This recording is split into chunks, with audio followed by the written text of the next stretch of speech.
Elivaldo Barbosa já está aqui comigo. Boa tarde, Elivaldo Barbosa. Boa tarde, Joelson. Boa tarde, Eli. Boa tarde. E a você que nos acompanha. Foi ele que sabe tudo a respeito dos bastidores, das informações da política, inclusive das eleições que vão acontecer na cidade de Bocaina, em função de uma substituição de prefeitos, uma espécie de pit stop. Um prefeito que vai assumir até o final do ano. Exatamente. Prefeito titular afastado, né? Naturalmente que há um prazo aí exíguo para a eleição municipal. Acho que 2 anos, falta menos de 2 anos para finalizar o mandato, a eleição é indireta. Então, cabe ao parlamento do município eleger o prefeito até concluir o mandato. E nós vamos falar, inclusive, com o interior do estado, do Piauí, através dos correspondentes da TV Cidade Verde no litoral e no sul do Piauí, o Darival Júnior e o Jota Pereira, para falar a respeito dessa situação e da situação também que está acontecendo, uma peculiaridade lá na região norte, Elivaldo Barbosa. Eu começo conversando com o Jota Pereira, que está na região de Picos e que fala com a gente a respeito dessa situação em Bocaina, Jota. Vai ter uma eleição aqui esta semana, uma eleição indireta, sem a participação dos eleitores, mas para garantir um mandato tampão. Boa tarde, Jota Pereira.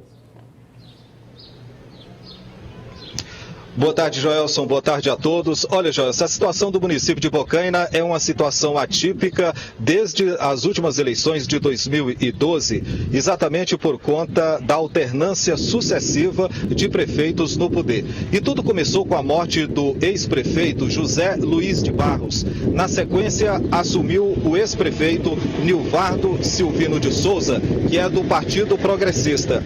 Então, o que foi que aconteceu? Nilvardo Silvino foi cassado em maio de 2016, foi cassado em primeira instância e imediatamente ele ingressou com um recurso ordinário junto ao Tribunal Regional Eleitoral, mas teve o pedido negado pela Corte. Na sequência, ele ingressou também com embargo declaratório, teve também o pedido negado pelo Tribunal Regional Eleitoral. E daí houve outra sucessão de acontecimentos. No último dia 19, por exemplo, o presidente do TRE determinou que o presidente da Câmara Municipal de Bocaina, José Ayrton Cipriano, que é do PSB, assumisse interinamente a Prefeitura de Bocaina. E assim foi feito, mas determinou também que ele convocasse eleições indiretas junto à Câmara Municipal para que as eleições fossem realizadas antes das eleições ordinárias. Então, o presidente da Câmara, que está hoje no poder, José Ayrton Cipriano, assume interinamente a Prefeitura de Bocaina e o presidente atual da Câmara de Bocaina é Luzimar Leal de Barros, do PRTB, a quem cabe convocar as eleições indiretas.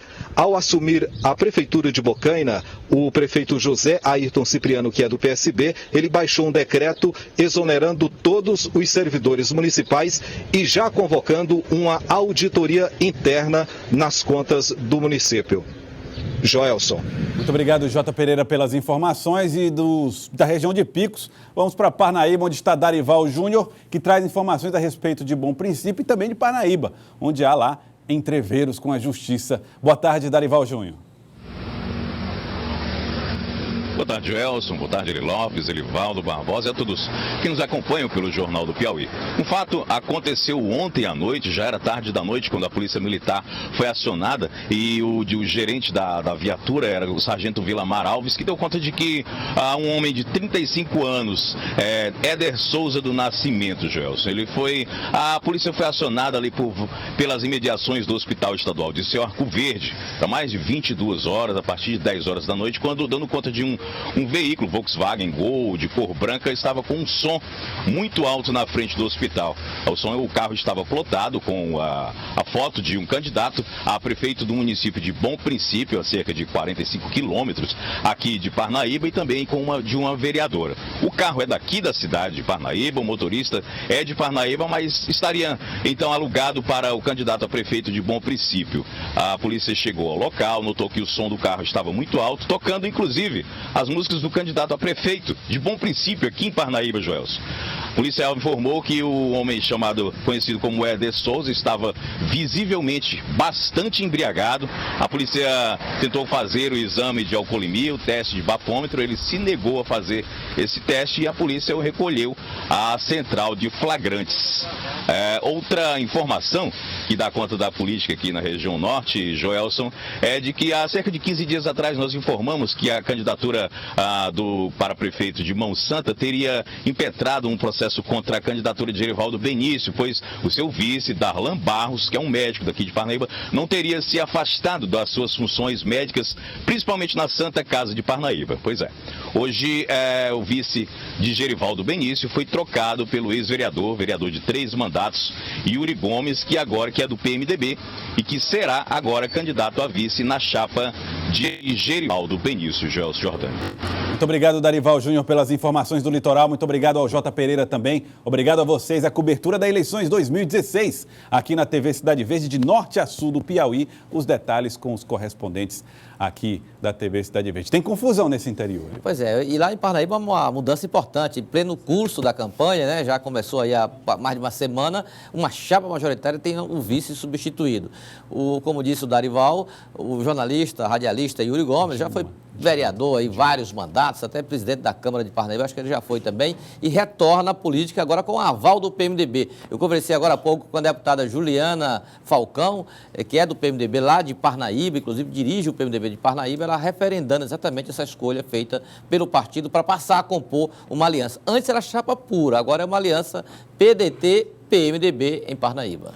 Elivaldo Barbosa, outro assunto que domina a política nacional desta vez é o julgamento da presidente Dilma Rousseff. Está lá no Senado, fez a sustentação oral, alegou lá em sua defesa que nunca cometeu crime nenhum, acusou Eduardo Cunha de chantagem, está sendo, na verdade, um momento decisivo na história política brasileira. É verdade, é um ponto alto, digamos assim, dessa tramitação do julgamento da presidente afastada Dilma Rousseff. Ela faz esse pronunciamento assim como um último apelo, ela presente, defendendo o seu mandato e agora aguardar a decisão que deverá ser tomada até quarta-feira. Vamos então ver como foi a manhã da presidente Dilma Rousseff no Senado Federal. Era 9h30 da manhã quando a presidente Dilma Rousseff chegou ao Senado Federal para apresentar sua defesa. Cercada por simpatizantes e acompanhada do ex-presidente Lula, se dirigiu ao plenário da casa, onde fez a sustentação oral em sua defesa. A presidente disse que estava lá não para defender seu mandato, mas a democracia. Não luto pelo meu mandato, por vaidade ou por apego ao poder, como é próprio dos que não têm caráter, princípios ou utopias a conquistar. Luto pela democracia, pela verdade e pela justiça. Luto pelo povo do meu país, pelo seu bem-estar. Na defesa que fez na tribuna, a presidente afastada voltou a dizer que não cometeu crimes fiscais. Venho para olhar diretamente nos olhos de vossas excelências e dizer com a serenidade dos que nada têm a esconder que não cometi nenhum crime de responsabilidade. Não cometi os crimes dos quais sou acusada, injusta e arbitrariamente. Hoje, o Brasil, o mundo e a história nos observam e aguardam o desfecho desse processo de impeachment. Dilma voltou a falar que estava sendo vítima de um golpe e se comparou a líderes como João Goulart e Getúlio Vargas. Para ela, setores conservadores tentaram impedir a sua posse e agora articulam sua saída. No passado, da América Latina e do Brasil, sempre que interesses de setores da elite econômica e política foram feridos pelas urnas e não existiam razões jurídicas para uma destituição legítima, conspirações eram tramadas, resultando em golpes de Estado.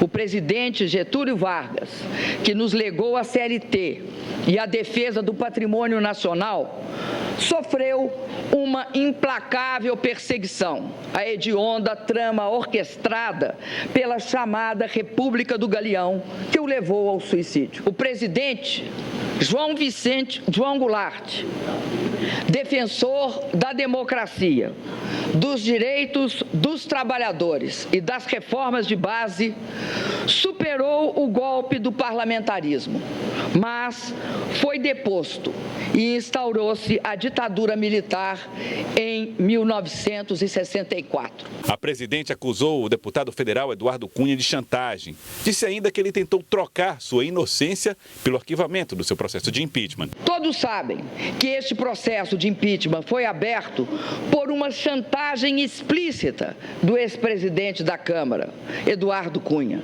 como chegou a reconhecer em declarações à imprensa um dos próprios denunciantes. Exigia aquele parlamentar que eu intercedesse para que deputados do meu partido não votassem pela abertura do seu processo de cassação. Nunca aceitei na minha vida ameaças ou chantagens. Se não o fiz antes, não o faria na condição de presidenta da República. É fato, porém, que não ter me curvado a esta chantagem motivou o recebimento da denúncia por crime de responsabilidade e a abertura deste processo. Dilma Rousseff se emocionou ao falar dos problemas que enfrentou durante o tratamento para combater o câncer. Por 2 vezes, vi de perto a face da morte. Quando fui torturada por dias seguidos, submetida a sevícias que nos faziam duvidar da humanidade e do próprio sentido da vida. E quando uma doença grave e extremamente dolorosa poderia ter abreviado a minha existência. Hoje, eu só temo a morte da democracia. Edivaldo, essa renúncia, essa saída da presidente é uma certeza. Essa defesa, ela é uma peça de despedida, vamos dizer assim. É uma tendência fortíssima, né? Eu acredito que essa fala da presidente altera absolutamente nada em relação ao que vai ser julgado daqui para quarta-feira.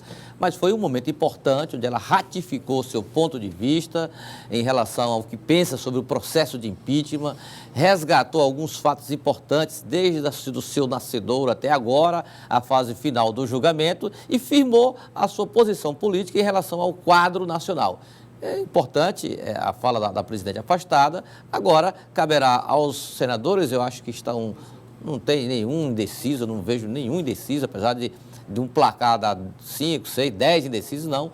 É manifestar agora o desfecho desse processo e tentar se restabelecer a estabilidade administrativa e política do país.